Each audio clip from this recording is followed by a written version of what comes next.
আসসালামু আলাইকুম। এই যে অফিসিয়াল আনঅফিসিয়াল অনেক কিছুই চলতেছে সারা দেশে, বাট আমি আসলে এটা নিয়ে খুব একটা মন্তব্য করি নাই।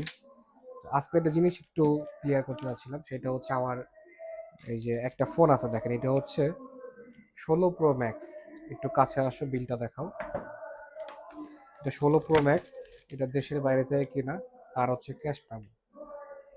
তো এই ফোনটা একজন প্রবাসী দেশে আসার সময় উনি নিয়ে আসছে। তো একজন প্রবাসী দেশের বাড়ি থেকে কিনছে টাকা দিয়ে, বৈধ ক্যাশ মেমো আছে। এই ফোনটাকে আপনি দেশে আনঅফিসিয়াল বলতেছেন, ঠিক আছে, সেটা মেনে নেওয়া যেতে পারে, যেটা এই দেশে অফিসিয়ালি সরকার এটাকে ইম্পোর্ট করে নাই বা কোনো কোম্পানিটাকে ইম্পোর্ট করে, এটা হচ্ছে ব্যক্তি মাধ্যমে আসছে। বাট প্রোডাক্টটা তো বৈধ, আপনি এটাকে অবৈধ বলার কে? এই প্রোডাক্টটা একজন কাস্টমার টাকা দিয়ে কিনছে, একজন প্রবাসী কিনছে, সে দেশে নিয়ে আসছে। এইটাকে আপনি টাকা দিয়ে কিনা প্রোডাক্টটা ক্যাশ মেমো সহ একটা প্রোডাক্টকে আপনি অবৈধ বলার কে? এইটা কখনোই আসলে সঠিক বিচার হয় না যে আপনি সব ফোনকে এভাবে অবৈধ বলবেন।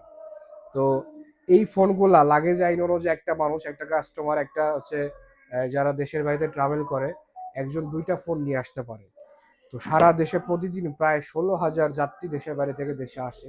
16,000 যাত্রী যদি 2 পিস করে ফোন আনে, 32,000 ফোন ঢোকে প্রতিদিন, আনা সম্ভব।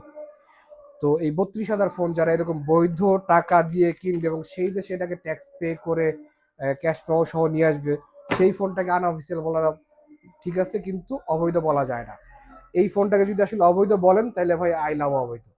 আমি এই ফোনটাকে অবৈধ বললে আমি এটা ইউজ করব, এটা কিছু করার নাই। এখন যদি দেশের নিয়ম হয় যে এটাকে ট্যাক্স দিতে হবে, সেটা ভিন্ন কথা।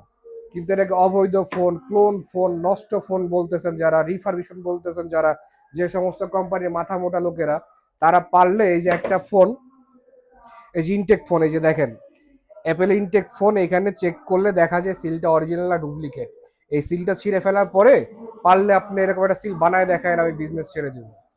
তো সেই ক্ষেত্রে অবৈধ বলার আগে, ক্লোন বা কপি বলার আগে আপনাদের মাথায় কিছু একটা নিয়েন। আপনারা সেই জ্ঞান বুদ্ধি তো নাই, জাস্ট বড় বড় কোম্পানিতে বড় বড় জায়গায় বসে আছেন এবং এই যে টাকা পয়সা দিয়ে সেটেলমেন্ট করতেছেন। তো সাহেব তো 2 দিন পরে যাবে গা, তখন আপনাদের টাকাও চলে যাবে। তো যারা বুঝেন তাদেরকেও ধন্যবাদ, যারা বুঝেন না তাদেরকেও ধন্যবাদ।